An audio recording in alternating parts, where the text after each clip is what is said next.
Sir, ಈಗಾಗಲೇ ತಾವು ಕೂಡ ಕೆಲವೊಂದು ಟೆಕ್ನಿಕಲ್ ಸಮಸ್ಯೆ ಮತ್ತೆ ಟೆಕ್ನಿಕಲ್ ಗ್ಲಿಚಸ್ ಬಗ್ಗೆ ಈಗಾಗಲೇ ಸಾರಿಗೆ ಇಲಾಖೆಯ ಉನ್ನತ ಅಧಿಕಾರಿಗಳಿಗೆ ಸೆಕ್ರೆಟರಿಯವರೆಗೂ ಕೂಡ ಮನವಿಯನ್ನ ದೂರನ್ನ ಕೊಟ್ಟಿದ್ರ. ಯಾವ ಹಿನ್ನೆಲೆಯಲ್ಲಿ ಮತ್ತೆ ಇಲ್ಲಿರುವಂತಹ ವಾಹನಗಳಿಗೆ ಯಾವ ರೀತಿಯಲ್ಲಿ ಸಮಸ್ಯೆ ಮತ್ತೆ ತೊಂದರೆ ಎದುರಾಗ್ತಿದೆ ಈ ಟೆಕ್ನಿಕಲ್ ಸಮಸ್ಯೆಯಿಂದ? ನೋಡಿ ಸರ್, ಇವಾಗ ಏನು ಪರಿವಾಹನ್ ಇದೆ, ವಾಹನ್ 4 ಅಲ್ಲಿ ಪೊಲ್ಯೂಷನ್ ಸರ್ಟಿಫಿಕೇಟ್ ನಾವು ಮಾಡಿದಂತ ಸಂದರ್ಭದಲ್ಲಿ ಈಗ ಪೊಲ್ಯೂಷನ್ ಸರ್ಟಿಫಿಕೇಟ್ ಎಲ್ಲ ಬೀದಿಗಳಲ್ಲಿ ಪೊಲ್ಯೂಷನ್ ಅಪ್ಡೇಟ್ ಮಾಡಿಬಿಟ್ಟು ಕೊಡ್ತಾ ಇದ್ದಾರೆ, ಸರ್ಟಿಫಿಕೇಟ್ ಕೊಡ್ತಾರೆ. ಆದರೆ ಪೊಲ್ಯೂಷನ್ ಸರ್ಟಿಫಿಕೇಟ್ಗಳು ಪರಿವಾಹನ್ನಲ್ಲಿ ಅಪ್ಡೇಟ್ ಆಗಬೇಕು. ಅವ್ರಿಗೆ ಅಪ್ಡೇಟ್ ಮಾಡೋಕ್ಕೆ ಇವ್ರು ಅವಕಾಶ ಕೊಡಬೇಕಾಗುತ್ತೆ.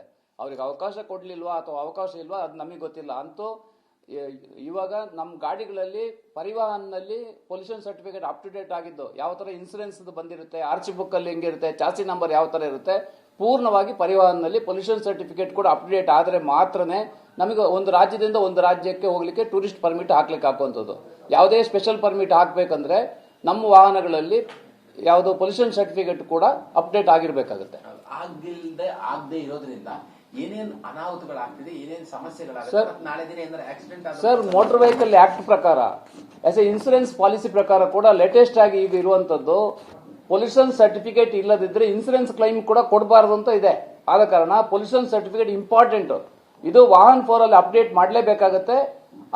ಅಪ್ಡೇಟ್ ಮಾಡಕ್ಕೆ ವಾಹನ್ 4 ಅಲ್ಲಿ ಆಗಲ್ಲ ಅಂದ್ರೆ ಒಂದು ನೋಟಿಫಿಕೇಶನ್ ರಾಜ್ಯ ಸರ್ಕಾರ ಮಾಡಬೇಕಾಗುತ್ತೆ. ನಮ್ಮ ಪರಿವಾಹನ್ ನಮ್ಗೆ ಅಪ್ಡೇಟ್ ಮಾಡಕ್ ಆಗ್ತಾ ಇಲ್ಲ, ಯಾವ್ದೋ ಟ್ರಬಲ್ ಅಲ್ಲಿ ಇದೆ, ಅದರಿಂದ ಆಗ್ಬಿಟ್ಟು ಇಷ್ಟು ಕಾಲಾವಕಾಶಕ್ಕೆ ನಾವು ಇದನ್ನು ಮಾಹಿತಿ ಕೊಟ್ಟಿದ್ದೀವಿ ಅಂತ ಹೇಳಿ ವಿನಾಯಿತಿಯನ್ನು ಕೊಟ್ಟಿದ್ದೀವಿ ಅಂತ ಒಂದು ಆದೇಶವನ್ನು ಮಾಡಬೇಕು, ಒಂದು ಸುತ್ತೋಲೆಯನ್ನು ಹೊರಡಿಸಬೇಕಾಗುತ್ತೆ.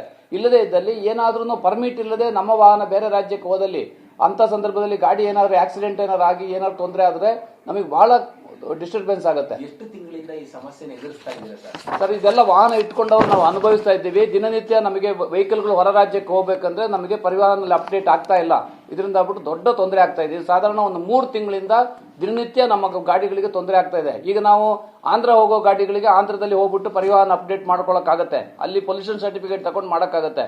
ಕೆಲವು ವೆಹಿಕಲ್ಗೆ ಕೆಲವು ರಾಜ್ಯಗಳಿಗೆ ಹೋದಾಗ ನಾವು ಮಾಡ್ಕೊಳ್ತೀವಿ. ಕೆಲವು ವೆಹಿಕಲ್ ಹೊರ ರಾಜ್ಯಕ್ಕೆ ಹೋಗಲ್ಲ, ನಮ್ದು ಬೆಂಗಳೂರು ವೈಟ್ ಫೀಲ್ಡ್ ಬಿಟ್ಟು ಹೊರಗಡೆನೆ ಹೋಗಲ್ಲ. ಆ ಗಾಡಿಗೆ ನಾವು ಹೆಂಗೆ ನಾವು ಪೊಲ್ಯೂಷನ್ ಸರ್ಟಿಫಿಕೇಟ್ ಆಂಧ್ರದಲ್ಲಿ ಹೋಗಿ ಮಾಡ್ಕೊಂಡು ಬರಕ್ಕಾಗತ್ತೆ?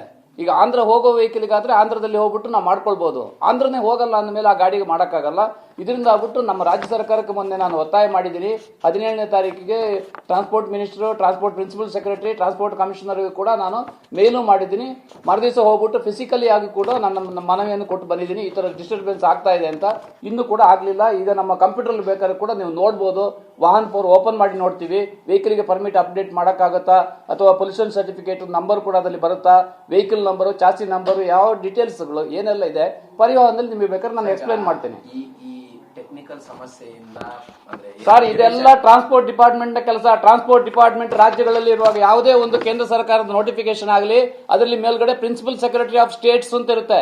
ರಾಜ್ಯ ಸರ್ಕಾರಗಳು ಅಪ್ ಟು ಡೇಟ್ ಮಾಡಬೇಕಾಗತ್ತೆ. ಇವತ್ತು ಥ್ರೂ ಔಟ್ ಡಿಜಿಟಲೈಸ್ಡ್ ಆಗಿದೆ. ನಮ್ಮಲ್ಲಿ ಯಾವುದೇ ಅವಶ್ಯಕತೆ ಇಲ್ಲ, ಬೇರೆ ಯಾವುದೇ ಡಾಕ್ಯುಮೆಂಟ್ಸ್ ಇಟ್ಕೊಳ್ಳುವಂತ ಅವಶ್ಯಕತೆ ಇಲ್ಲ. ಡಿಜಿಟಲೈಸ್ಡ್ ಆಗಿಬಿಟ್ಟು ವಾಹನ್ 4 ಅಲ್ಲಿ ಅಪ್ ಟು ಡೇಟ್ ಮಾಡಿ ಇಡಬೇಕು. ಅದಕ್ಕಾಗಿ ಇಷ್ಟೊಂದು ದೊಡ್ಡ ಇಲಾಖೆಗಳು ಇಟ್ಕೊಂಡಿರೋದು, ಇಷ್ಟೊಂದು ದೊಡ್ಡ ದೊಡ್ಡ ಆಫೀಸರ್ಗಳಿಗೆ ಊಟದ ಕಾರ್ಯ ಕೊಟ್ಟು ಇಟ್ಕೊಂಡಿರೋದು. ಇವ್ರು ಮಾಡಬೇಕಾದ ಕೆಲಸ ಮಾಡ್ಬೇಕು. ಇವತ್ತು ಈಗ ಈ ಸಮಸ್ಯೆಯಿಂದಾಗಿ ಹೊರ ರಾಜ್ಯಕ್ಕೆ ಹೋಗದೆ ಇಲ್ಲಿ ಉಳ್ಕೊಂಡಿರೋ ಎಷ್ಟು ವಾಹನಗಳು? ಸರ್, ನಮ್ಮಲ್ಲಿ ಈಗಾಗಲೇ ಬೇರೆ ಬೇರೆ ತೊಂದರೆಗಳಿದೆ. ನಮ್ಮ ಕಾಡು ಪ್ರದೇಶಗಳಿಗೆ ಹೋಗಕ್ಕಾಗಲ್ಲ, ಕಾಡು ಪ್ರಾಣಿಗಳದ್ದು ತೊಂದರೆ ಇದೆ. ಆ ಪ್ರದೇಶಗಳಲ್ಲಿ ಟೂರಿಸ್ಟ್ಗಳನ್ನು ಇವಾಗ ಹೋಗ್ತಾ ಇಲ್ಲ. ಒಂದು ಕಡೆಯಿಂದ ನಾವು ಶಬರಿಮಲೆ ಆ ಕಡೆ ಹೋಗ್ಬೇಕಂದ್ರೆ ನಮಗೆ ಇಂಥ ಪ್ರಾಬ್ಲಮ್ ಇರೋದ್ರಿಂದ ಆಗ್ಬಿಟ್ಟು ಎಲ್ಲ ಇಷ್ಟೊಂದು ವೆಹಿಕಲ್ಗಳು ಇದ್ರು ಕೂಡ 50% ವೆಹಿಕಲ್ ಅಲ್ಲಿ ಇಂಥ ಡಿಸ್ಟರ್ಬೆನ್ಸಸ್ ಇದೆ, ಇಂಥ ಕ್ಲಿಂಚಸ್ಗಳಿದೆ.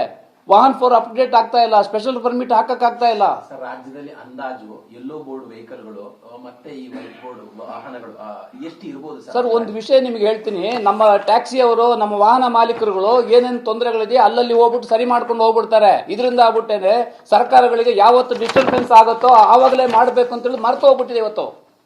ಇವಾಗ ನಾನು ಹೋಗ್ಬಿಟ್ಟು ಮೊನ್ನೆ ಲೆಟರ್ ಕೊಟ್ಟು ಬಂದಿದ್ದೀನಿ. ಇದಕ್ಕೆ ಕೂಡ ಒಂದು 10-15 ಜನ ನಮಗೆ ಶನಿವಾರ ಭಾನುವಾರ ನಾವು ಹೊರಗಡೆ ಎಲ್ಲಿಯೋ ಇರ್ತೀವಿ, ಫೋನ್ ಮಾಡ್ಬಿಟ್ಟು ನೋಡಿ ಸರ್ ಈ ತರ ಆಗಿದೆ, ವಾಹನ್ 4 ಅಪ್ಡೇಟ್ ಆಗ್ತಾ ಇಲ್ಲ, ಪೊಲ್ಯೂಷನ್ ಸರ್ಟಿಫಿಕೇಟ್ ಅಪ್ಡೇಟ್ ಆಗ್ತಾ ಇಲ್ಲ ಅಂತ ಫೋನ್ ಮಾಡ್ತಾರೆ. ನಾವು ಹೇಳ್ತೀವಿ ನೀವು ಇದಕ್ಕೆ ಹೋಗಿ, ಯಾವುದು ನಮ್ಮ ಬೆಂಗಳೂರು ಒಂದು ಸೆಂಟರ್ಗೆ ಹೋಗಿ ಅಲ್ಲಿ ಹೋಗಿಬಿಟ್ಟು ಮಾಡಿ, ಇಲ್ಲ ಅಂದ್ರೆ ಟ್ರಾನ್ಸ್ಪೋರ್ಟ್ ಕಮಿಷನರ್ ಆಫೀಸಲ್ಲಿ ಪರ್ಮಿಟ್ ಸೆಕ್ಷನ್ ಇದೆ ಅಲ್ಲಿ ಹೋಗಿ ಮಾತಾಡಿ ಅಂತ ಹೇಳ್ತೀವಿ. ಆದ್ರೆ ಇದು ಪರಿಹಾರ ಅಲ್ಲ. ಪರಿಹಾರ ಇರಬೇಕಾದ್ದು ವಾಹನ್ 4 ಅಲ್ಲಿ ಅಪ್ಡೇಟ್ ಆಗ್ಬೇಕಾದ್ದು ಪರಿಹಾರ. ಅದು Radhakrishna Holla, Karnataka state travel operators ಅಧ್ಯಕ್ಷ ಇದ್ದೀನಿ.